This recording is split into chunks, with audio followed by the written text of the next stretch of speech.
As an art form, with music in particular, it feels so easy to forget that each creation serves as a direct discourse between artist and audience. There are so many songs that are either ghost written just for entertainment, or use vague imagery to present a story or emotion that is external to the writer, that even though the message of love or sadness comes through, it feels like it's been made purposefully ambiguous so that as many people as possible can connect with it. Even though they're typically sung in first person, a lot of music feels to the listener like a fictional story that has been created to convey an idea, rather than feeling like the artist is passing out pieces of themselves. There's nothing inherently wrong with this, as not every song has to be an autobiography, and music can convey as much, if not more, emotion without lyrics at all. But it never feels as raw or hits me as hard as when it's personal and authentic. Illmatic is without a doubt one of the greatest hip-hop albums ever made. As someone who quite likes the genre, it's personally in my top 5 greatest albums of all time. When I was 15, I used to listen to it and think Nas made a pretty good album for someone so old, and now when I remember how he was 20 years old when it released, I realize that he is the Mozart of hip-hop. There are a lot of good songs out there, but in terms of albums, very little can come close to the back-to-back bangers on Illmatic. Beautifully composed lyricism which takes you to the heart of a Queensbridge adolescent poet, beats that I can hear when I try to fall asleep, and a general feeling of real that permeates the whole experience. If the question is, what is hip-hop? Illmatic answers it perfectly.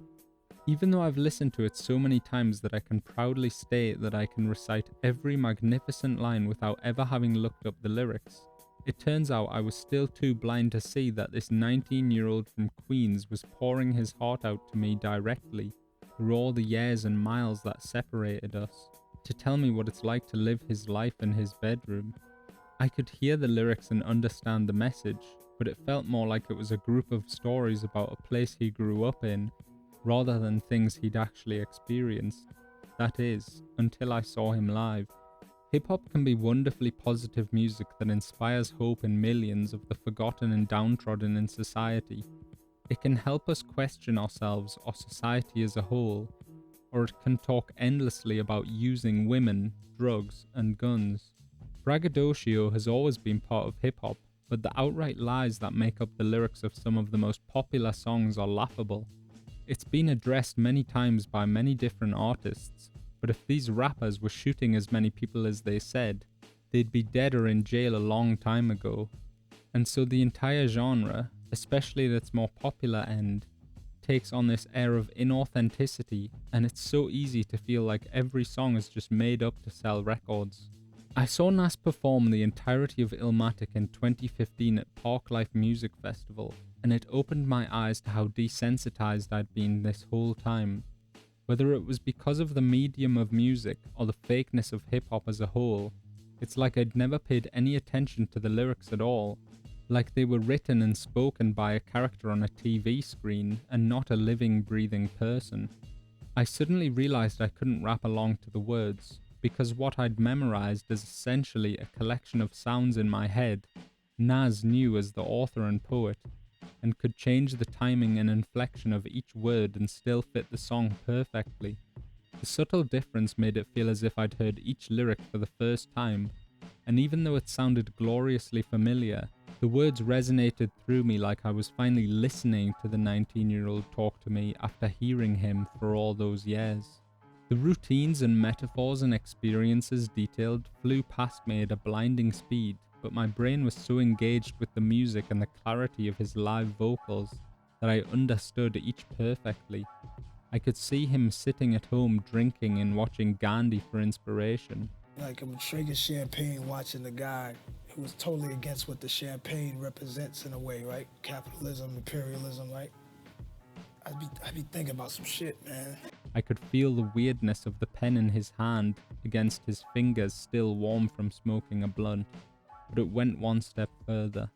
In the song One Love, Nas tells us a story about how he went on holiday for a bit without his phone, and comes home to find no one around except a young guy he knows called Shorty Doo-Wop.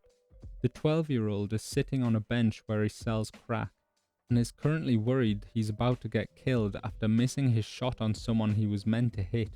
While they smoke a blunt together, Nas gives him some advice and some gold, and then leaves and the song ends. Except when I went to see him live, that didn't happen.